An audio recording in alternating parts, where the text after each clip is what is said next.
Hello everyone, মই কংকনাই আকৌ এটা ভিডিও লৈ আহিছো আপোনালোকৰ মাজলৈ আজি এটা ৰেচিপি দেখাম আপোনালোকক তেনেহলে বলক ভিডিওটো আৰম্ভ কৰো স্কিপ নকৰি শেষলৈকে চাই থাকক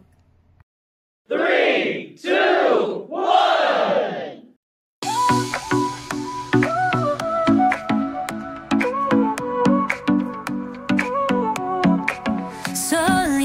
আজিৰ ৰেচিপিটোত মই দেখুৱাম নৰসিংহ মানিমুনি আৰু ভেদাইলতাৰে কেনেকৈ মাছৰ আঞ্জা বনাব পাৰি সকলোৱে জানে বনাবলৈ তথাপিও মই মোৰ ষ্টাইলত মোৰ পদ্ধতিত কেনেকৈনো বনাও তাকে আপোনালোকক দেখাই আছো চাই থাকক তো এয়া আমাৰ খালৰ মাছ হয় এটো ফকুৱা মাছ হয় প্ৰথমতে এনেকৈ মাছখিনি ভাজি ল'ব লাগিব তাৰ পিছত মই ইয়াতে ভেদাইলতা নৰসিংহ আৰু মানিমুনিখিনি একেলগে ধুনীয়াকৈ ধুই লৈছো ধুলে পেলাই ইয়াৰ এটা পেষ্ট বনাব লাগিব খাবলৈ বিৰাতে সোৱাদ হয় আৰু একদম হেলদি হয় হেলদি ষ্টাইলত বনালে খুব ভাল লাগে খাই তাৰ পিছত মই এনেকৈ মিক্সাৰতে মাৰি লৈছো তাৰ পিছত চেকনিখনেৰে এনেকৈ চেকি ল'ব ৰসটো উলিয়াই ল'ব ইয়া দেখিছেনে মই ৰসটো উলিয়াই লৈছো এনেকৈ এতিয়া মই ইয়াতে দুটা বইল আলু লৈছো আদা নহৰু পেষ্ট অকমান দুটা পিয়াজ আৰু দুটা জলকীয়া লৈছো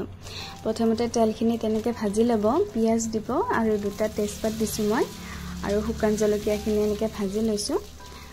ভাজি লোৱা হোৱাৰ পিছত ইয়াতে আদা নহৰু পেষ্টটো দি ল'ব দি এইখিনিও ভাজি ল'ব লাগিব গোল্ডেন ব্ৰাউন হোৱালৈকে এইটো কালাৰ আহিব লাগিব গোল্ডেন ব্ৰাউন কালাৰটো হোৱালৈকে এনেকৈ ভাজি ল'ব তাৰ পিছত ইয়াতে বইল কৰি থোৱা আলু দুটা দি দিছো এইখিনি অকমান ইয়াতে ভাজি ল'ব লাগিব এইটো যেটো হেলদি ষ্টাইলত কৰিছো আমি গতিকে ইমান একো মছলা পাতি দিয়া নাই অকমান জিৰা গুৰি আৰু অকমান ধনিয়া গুৰি আৰু হালধি অকমান দিব লাগিব ইয়াতে মই গুটেখিনি এনেকৈ গুলি লৈ পেলাই অকমান পানী দি পেলাই গুটেখিনি মিক্স কৰি লৈ এনেকৈ ঢালি দিছো ইয়াতে একেলগে হালধি দিছো জিৰা গুৰি অকমান আৰু ধনিয়া গুৰি অকমান দিছো তাৰ পিছত এইখিনি এনেকৈ ভাজি ল'ব লাগিব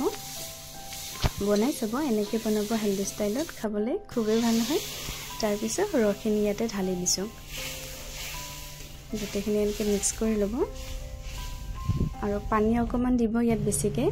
উতল খাব দিব তাৰ পিছত পৰিমাণ অনুযায়ী নিমখ দিব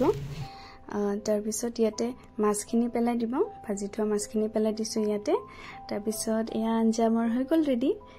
মোৰ ৰেচিপিটো ভাল পালে ভিডিওটো লাইক কৰিব শেয়াৰ কৰিব আৰু মোৰ চেনেলটো সাবস্ক্ৰাইব কৰি দিব ধন্যবাদ তেতিয়াহলে আজিলৈ বাই বাই নেক্সট আকৌ এটা ভিডিওত আকৌ লগ পাই আছো ধন্যবাদ